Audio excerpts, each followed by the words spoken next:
Hello viewers, আসসালামু আলাইকুম। আশা করি সকলে ভালো আছেন। বায়োটিপস 24 চ্যানেল থেকে আপনাদের সকলকে স্বাগতম।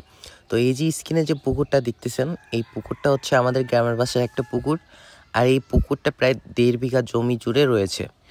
এই পুকুরটায় আসলে মাছ চাষ করা হয় না, কিংবা মাছ চাষ করার জন্য পুকুরটা প্রস্তুত নয়। যার কারণে ভাবতেছি যে এই পুকুরটা প্রস্তুত করব এবং এই পুকুরে মাছ চাষ করব। এই বিষয়টি আপনাদের কাছে শেয়ার করব। তো আসলে এই ভিডিওটা পুরোপুরি দেখবেন, আর আমিও আপনাদের সব কিছু শেয়ার করার চেষ্টা করব যে আমি কি মাছ ছাড়ি বা কত কেজি ছাড়ি, কিংবা পুকুরটা কিভাবে প্রস্তুত করি। তো ভিডিওটা না টেনে সম্পূর্ণ দেখবেন সবাই। প্রথমেই আমি পুকুরের পাশে যে গাছগুলো ছিল, যার কারণে পুকুরে রোদ আসতে পারতো না কিংবা গাছের পাতা পড়তো, তো সেই গাছের ডালগুলা কেটে দিছি। এবং পুকুরটা এখন দেখতে পাচ্ছেন খুবই সুন্দর, বা একটু রোদ পাইতেছে পুকুরে।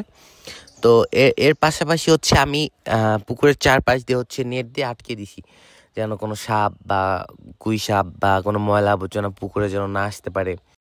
আপনারা চাইলেও আপনাদের পুকুরের পাশ দিয়ে নেট দিয়ে দিতে পারেন, এটাতে অনেক বেনিফিট আছে। আর আমার পুকুরের চারপাশ দিয়ে নেট দিতে হচ্ছে প্রায় 400 হাতের মতো নেট লাগছে। এরপর পুকুরের পানি মাছ চাষের উপযোগী করার জন্য পুকুরে প্রায় 25 কেজির মতো চুন প্রয়োগ করছি। মাশাআল্লাহ, এখন আমাদের পুকুর মাছ চাষের জন্য উপযোগী।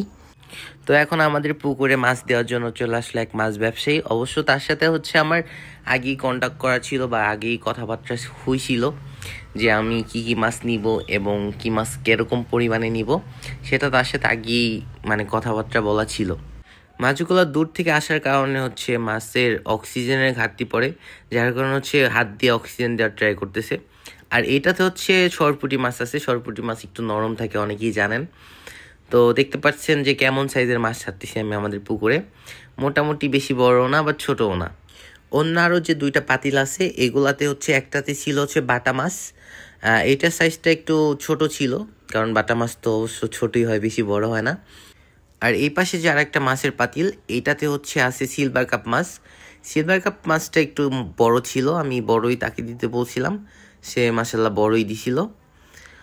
তো এইখানে হচ্ছে আমি মোট প্রায় 20 কেজির মতো মাছ ছাড়বো, সিলভার কাপ আর হচ্ছে সরপুঁটি এবং হচ্ছে বাটা। আর তাছাড়াও হচ্ছে আমি ব্রিকেট এবং রুই মাছ, কাতল মাছ এবং মনো সাইজের তেলাপিয়া ছিল, ওইগুলো ভাইয়ের কাছ থেকে নিয়েছিলাম। এই যে এখানে হচ্ছে ভাই আমাকে রুই মাছ মেপে দিচ্ছিল। রুই মাছ 15 কেজি এবং মনো সাইজ তেলাপিয়া 10 কেজি, এরকম অ্যাভারেজে প্রায় 60 থেকে 70 কেজির মতো মাছ আসছে আমার এই পুকুরে। তো আজকে ভিডিওটা এখানেই শেষ করতেছি।